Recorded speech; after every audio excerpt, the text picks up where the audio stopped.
अंदर हम basically views पढ़ेंगे। तो व्यूज़ क्या होते हैं, एक वर्चुअल टेबल होता है। अच्छा, वर्चुअल टेबल किसे कहा जाता है? जैसे कि आपके पास एक टेबल ये है और एक टेबल ये है, तो होगा क्या सीन कि आप इन दोनों का एक मिक्सचर बना सकते हैं, एक वर्चुअलाइजेशन करके एक टेबल बना सकते हैं। हालांकि इस टेबल की कोई हकीकत नहीं होगी, ये सिर्फ एक टेबल आपको दिख रहा होगा और ऐसा लग रहा होगा कि ये टेबल क्रिएट हुआ हुआ है। हालांकि ये टेबल इन दोनों टेबल से कनेक्ट होगा, लेकिन ये टेबल मौजूद नहीं होगा। जिस तरीके से आप एक पर्सन का टेबल बनाते हो, एम्प्लॉय का, और इसी तरीके से आप एक सैलरी का टेबल बनाते हो, तो ये तो आप बाकी में बनाओगे, लेकिन ये वाला जो टेबल है ये आप बनाओगे नहीं, इसका व्यू बना लोगे। व्यू का क्या मतलब होगा? एक वर्चुअल टेबल जो हकीकत में मौजूद नहीं होगा, लेकिन आपको एक डिस्प्ले दिखा रहा होगा, दोनों टेबलों का डेटा शो करवा रहा होगा, लेकिन वो टेबल मौजूद नहीं होगा। मौजूद हकीकत में ये दोनों टेबल होंगे। तो उसके लिए मैंने क्या किया हुआ है, सबसे पहले से मैंने कुछ रैंडम डेटा उठा के रखा हुआ है ताकि टाइम बच जाए। यहाँ पर मैं जा रहा हूँ, इस वाली पूरी क्यूरी को मैं एसक्यूएल के अंदर चला जाता हूँ और मैं समझा भी दूंगा हो क्या रहा है। सबसे पहले यहाँ पर हमने क्या किया हुआ है, एक अदर डेटाबेस बनाई हुई है। इस डेटाबेस को एग्जीक्यूट कर लेते हैं। अच्छा, ये क्या बोल रहा है कि इस नाम की डेटाबेस पहले से मौजूद है, तो मैं यहाँ पे करता हूँ टास्क 1 और अब ज़रा एग्जीक्यूट करके देखता हूँ कि इस नाम की मौजूद है। तो आई थिंक सो इस नाम की मौजूद नहीं है। तो टास्क 1 डीबी के नाम से मैंने क्या किया हुआ है, इस डेटाबेस को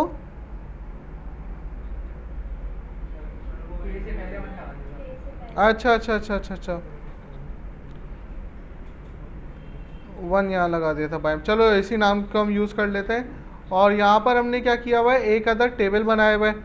तो टेबल के अंदर हमने क्या रखा हुआ है, आईडी रखा हुआ है, फर्स्ट नेम रखा हुआ है, लास्ट नेम रखा हुआ है और एड्रेस रखा हुआ है।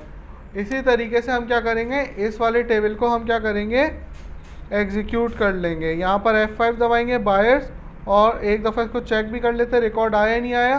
तो यहाँ पर हमारे पास क्या हुआ, रिकॉर्ड आ गया। इसी तरीके से यहाँ पर अब हम क्या करेंगे, एम्प्लॉय आईडी, प्रोडक्ट्स और प्राइस,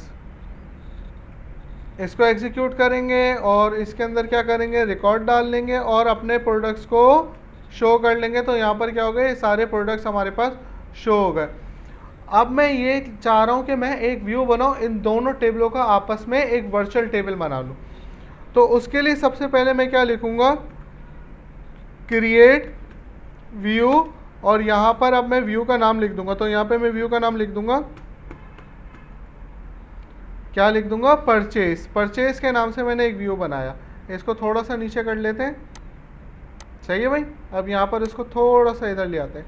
तो यहाँ पर मैंने क्या बोला, एस, नीचे जाऊंगा, सेलेक्ट ए डॉट EMP ID। ये देखो, ये मेरे पास क्या आ रहा है, EMP ID। तो यहाँ पे मैं क्या लिखूंगा, EMP, और यहाँ पे मैं लिख दूंगा ID, एज इट इज लिखूंगा। ए को मैंने क्या बोल दिया, EMP ID, कॉमा ए डॉट, उसके बाद क्या आएगा, फर्स्ट नेम आएगा। देखो मैंने यहाँ पे दिया हुआ है, ये देखो यहाँ पर फर्स्ट नेम दिया हुआ है। ठीक है, इसी वाले टेबल को हम कर लेते हैं शो, ताकि तुम लोगों को आसानी रहे। ठीक है भाई, ये आ गया हमारे पास फर्स्ट नेम। तो मैं इसी वाले नेम को यहाँ पे उठा लेता हूँ। तो ए डॉट क्या आ गया हमारे पास, फर्स्ट नेम, कॉमा, उसके बाद ए डॉट हम यहाँ पे लिख देंगे लास्ट नेम, कॉमा, उसके बाद हम बी डॉट, उसके बाद हमें चाहिएगा प्रोडक्ट्स। ये जो हमारे पास प्रोडक्ट्स आ रही हैं, तो मैं एक काम करता हूँ, इस वाले टेबल को शो करवा लेता हूँ। ये देखो, ये वाला टेबल हमारे पास शो हो गया, प्रोडक्ट्स आ रहे हैं, तो यहाँ पर हमारे पास प्रोडक्ट्स शो होंगी। तो मैं क्या करूँगा, इस वाली प्रोडक्ट्स को उठा के बी डॉट प्रोडक्ट्स, तो यहाँ पर अब हमारे पास क्या हो गया, प्रोडक्ट्स शो हो गई। अब यहाँ पर मैं क्या बोलूँगा, बी डॉट, लेकिन उससे पहले मैं यहाँ पे कॉमा लगा देता हूँ। तो मैं यहाँ पे क्या लिखूँगा, बी डॉट प्राइस लिख दूंगा। गुड। तो यहाँ पर क्या हमारे पास प्राइस आ रही है, प्राइस आ रही है, क्योंकि मैं एड्रेस शो नहीं करवाना चाह रहा, स्पेसिफिक कॉलम शो करवा रहा हूँ। तो अब यहाँ पर क्या गया, प्राइस, यहाँ पे हमने लिख दिया प्राइस। सही है भाई, यहाँ तक हो गया कॉन्सेप्ट हमारा क्लियर। अब यहाँ पे बताना पड़ेगा कि ए क्या है और बी क्या है। तो अब यहाँ पे मैं लिखूँगा फ्रॉम, अब यहाँ पे मैं लिखूँगा बायर्स वाला टेबल। ये जो हमारा बायर्स का टेबल है ना, इसको अब पता चलेगा कि मैं क्या हूँ।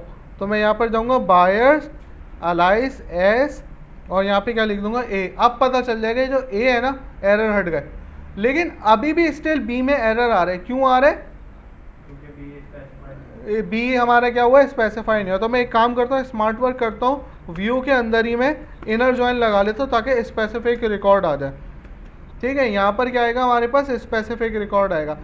इनर जॉइन, अब वो पूछा भाई इनर जॉइन किस में लगाना है, तो मैं बोलूँगा मुझे प्रोडक्ट वाली टेबल में लगाना है। यहीं से कॉपी कर लेते हैं, इनर जॉइन हमें प्रोडक्ट वाले टेबल में लगाना है, प्रोडक्ट एस, और इसका नाम मैं रख दूंगा बी, एरर हट जाएगा। ठीक है, अब यहाँ पर किस बिहाफ पे जॉइन लगा रहा हूँ, तो मैं बोलूँगा ऑन ए डॉट। अब ये पूछ रहा है देखो भाई क्या करना है आपको, ए डॉट किस बिहाफ पे करना है, मैं यूनिक आईडी के हिसाब से कर लूँगा A dot E M P I D. अब ये मुझे इंटेलिजेंस दे रहा है, क्यों? क्योंकि ऊपर मैंने इसको डिफाइन कर दिया, इज इक्वल टू अब बी, और जैसे डॉट लिखूंगा ना, ये देखो अभी आ गया, तो बी डॉट में भी क्या कर दूंगा, E M P I D कर दूंगा, और यहाँ पर क्या लगा दूंगा, टर्मिनेटर का साइन। ठीक है भाई, अब यहाँ पर क्या हुआ, ये कुछ इस तरीके से हमारे पास सेलेक्ट हो गया। अब मैं इधर जाता हूँ, इधर जाने के बाद यहाँ पर इस वाली क्यूरी को एग्जीक्यूट करता हूँ, तो क्या हो गया, कमांड्स कंप्लीटेड सक्सेसफुली। तो यहाँ पर जिस तरीके से टेबल को सेलेक्ट करते हैं, सेम इसी तरीके से व्यू को भी सेलेक्ट करेंगे। तो यहाँ पर मैं जाऊँगा सेलेक्ट करो सारा डेटा, वो पूछेगा भाई किस में से करना है, तो मैं बोलूँगा फ्रॉम, पूछेगा क्या फ्रॉम, मैं बोलूँगा ये जो मैंने अभी डेटा बनाया है, व्यू बनाया।